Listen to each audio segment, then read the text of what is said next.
जय श्री कृष्ण। एक राजा ने भगवान कृष्ण का एक मंदिर बनवाया और पूजा के लिए एक पुजारी को लगा दिया।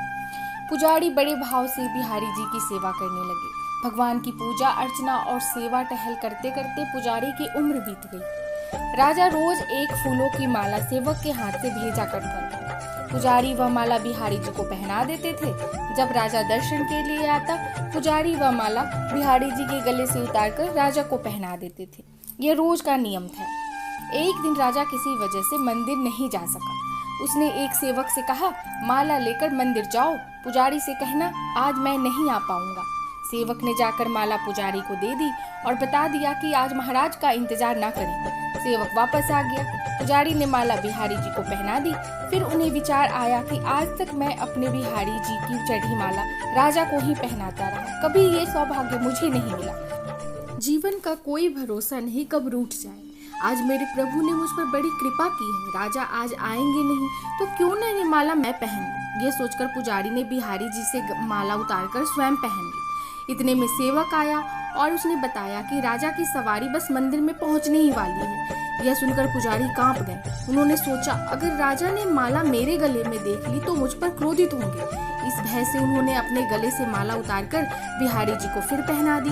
जैसे ही राजा दर्शन को आए, पुजारी ने नियम अनुसार फिर से माला उतारकर राजा के गले में पहना दी। माला पहन रहे थे तभी राजा को माला में एक सफेद बाल दिखा। राजा को सारा माजरा समझ आ गया कि पुजारी ने माला स्वयं पहन ली थी और फिर निकालकर वापस डाल दी होगी। पुजारी ऐसा छल करता है, यह सोचकर राजा को बहुत गुस्सा आया। उसने पुजारी से पूछा, पुजारी जी ये सफेद बाल किसका है? पुजारी को लगा अगर मैं सच बोलता हूँ तो राजा दंड दे देंगे, इसलिए जान छुड़ाने के लिए पुजारी ने कहा, महाराज यह सफेद बाल तो बिहारी जी का है। अब तो राजा गुस्से में आग बबूला हो गए कि ये पुजारी झूठ पर झूठ बोले जा रहा है। भला बिहारी जी के बाल भी कहीं सफेद होते हैं? राजा ने कहा, पुजारी अगर यह सफेद बाल बिहारी जी का है तो सुबह श्रृंगार के समय मैं आऊंगा और देखूंगा कि बिहारी जी के बाल सफेद हैं या काले।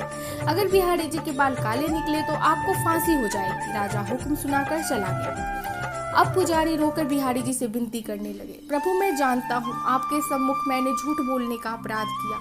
अपने गले में डाली माला पुनः आपको पहना दी। आपकी सेवा करते करते वृद्ध हो गया।